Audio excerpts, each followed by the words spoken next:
I greet everyone in the name of the Father and the Son and Holy Spirit. Mo kí gbogbo wa ní orúkọ Olúwa.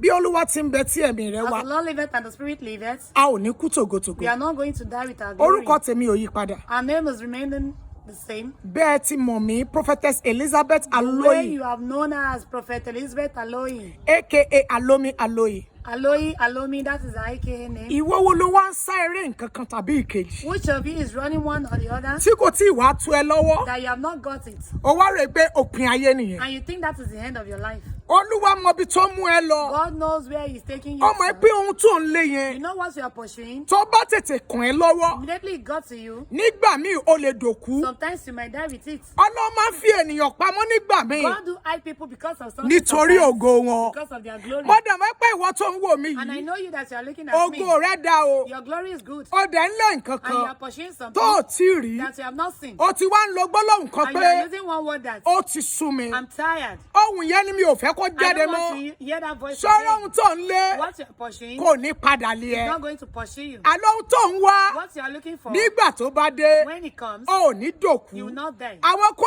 lé nǹkan Some kan. people are going to drive Ṣùgbọ́n tó ń something, bá rí but when they got it, ìnira náà fi ń lò they'll ó. leave it in inconvenience. Àwọn kò dẹ̀ máa lé nǹkan And some kan. people will pursue Tí something, wọ́n bá rí ìgbà, immediately they collect it. ẹ̀mí gúngùn náà fi ń lò They ó. will use it with long life. Sọ́rí tí wọn ò tí ì rí The gbà one you have yẹn. not received. Olúwa fẹ́ fún ẹ pẹ̀lú God ẹ̀mí wants gúngùn to ni. give you with long Èyí life. tó dá mi lójú But wípé I'm very sure that alágbẹ̀dẹ tó bá ń lurin lójú anybody kan, bound on the sea, àmì kan wà níbẹ̀. there's a sign under it. Wá wo alágbẹ̀dẹ tá à ń sọ̀rọ̀ Look rẹ̀ at the matter we are talking about. kí àdá tó jáde. Before the cutlass will come Ṣó o mọ outside, adúrú ìyà tó ń jẹ nínú you know iná? how many suffering is Tó going to bá wá suffer from dẹ̀yìn ayé fire? tán nínú iná, After suffering from fire, lọ́sẹ̀ máa jáde. then it will come Wọ́n á outside. tún bomi sí i. They'll pour water. Tó bá tutù tán, After cold, wọ́n á tún bẹ̀rẹ̀ sí lù ú. they'll begin to Ohun beat tó it bá wá again. wo alágbẹ̀dẹ Anything they ló like, máa ń fi rí rọ. can use the iron Bẹ́ẹ̀ for. lọ̀rọ̀ èmi àti ẹ rí. That is how I work it. Adániwáyé fẹ́ fi wá rọ̀ nǹkan gidi Creator kan. wants to mold us Òun with ló ṣe ń something. dá wa bẹ́ẹ̀ That yẹn. is why it's Òun ló expressing ṣe us fi like wá that. ra àwọn iná kan. He's using us to Òun la cross ṣe ń the la fire. àwọn nǹkan kan kọjá. That's why we are passing Kí through ni some things. Adániwáyé wá ń dúró ló mú dúró fẹ́mi àti What ẹ? is it standing for? Òun I ni and mo you? fẹ́ kó o mọ̀ I lẹ́nìí. want you to know today. Alágbẹ̀dẹ tó ń luru lójú kan. The person that is basing Àmì on tó wà ń bèrè. this is the sign. Nígbà tí Adániwáyé bá rọ wá When the tán, Creator has a molded máa us, di wúrà ńlá lójú become aráyé. a good gold. Ayé a máa wá wò wá pé people will see us as, lágbájá lọ́lọ́gùn èní. this person is the Tẹ̀mẹ̀dọ̀ glorious one. lọ́lọ́gùn èní. That person is the glorious one. Ọba tó lè bá jókòó tẹ́lẹ̀. King that you have not Ọba seen. máa dìde fún ẹgbẹ́ wá The king jókòó. will stand up and say, come and Ìwọ sit down. gbogbo ni mo wá ń bá I'm sọ̀rọ̀. talking to you looking Ṣọ́rọ́ at ohun me. tó ń lé yẹn. What you are driving. Bí Olúwa ti ń bẹ tí As ẹ̀mí the rẹ̀ Lord wà, liveth and the Spirit liveth, Ọlọ́run máa fi lé ẹ the lọ́wọ́. Lord is going to give Bó o it to dẹ̀ you. ṣe ń gbà á, As you are receiving ó it, yá gbà á pẹ̀lú ẹ̀mí receive gúngùn. it with long Bó o life. ṣe ń gbà á, As you are receiving it, ó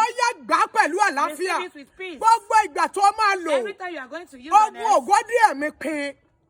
the reward come and you get that. Lórúkọ Jésù kò ní tọ́ It's sí ẹ. not going to be your portion. Ogun ògódé, The glory ó comes. ń fa ìsàn lògbà. You are using it with Lórúkọ sickness. Jésù kò ní tọ́ In sí the ẹ. name of Jesus, it's not Yálà your ọmọ portion. ló ń lé, Neither you are a yálà ọkọ ló ń lé, or husband, yálà iṣẹ́ ló ń lé, or work. ìrìn àjò ló ń wá. Journey. Mo fẹ́ kó o mọ̀ wípé I want you to know that àkókò rẹ ti dé. the time has come. Testimony rẹ á Your farahàn. testimony will show Ògo forth. rẹ máa Your sọ̀rọ̀. glory will speak forth. Ṣùgbọ́n nípa sùúrù, But with patience, onísùúrù tó ń wò yẹn, the patience you are òun looking ló at, máa jogún ayé. they are going to gain the world. Oníbẹ̀dẹ̀ ọba ìtì kù If you láyé. have not died on Á earth, jẹran tó ju you are erin going lọ. to eat the Àwọn meat. tó fi ẹ́ ṣe yẹ̀yẹ́ Those that are lẹ́nìí, mocking you today, máa wo ọ̀la rẹ bó look ṣe at máa your rí. tomorrow the Ó way it's máa going to be. padà bọ̀ wọ́n. You are going to feed Nítorí them. ògo rẹ náà Because ni. of your Tí glory. wọ́n ò bá fi ẹ́ ṣe If they yẹ̀yẹ́, did not mock wọn ò you, ní tẹríba they will fún not bow ẹ. down Má for you. gbàgbé pé Don't forget that. ata Joseph dànù. We saw Joseph Láàárín àwọn tó tà á, among those that tó sold him, dìtẹ̀ rẹ̀, that wọ́n defeated padà him. forí balẹ̀. They bow down Ṣé for bí him. ìwọ yìí ló lẹ̀ rí? You hold the Ìwọ ló testimony. láyọ̀. You hold the joy. Wá gbọ́ o. Listen. Ibi tí màá parí ìwàásù yìí Here I sí. want to end it.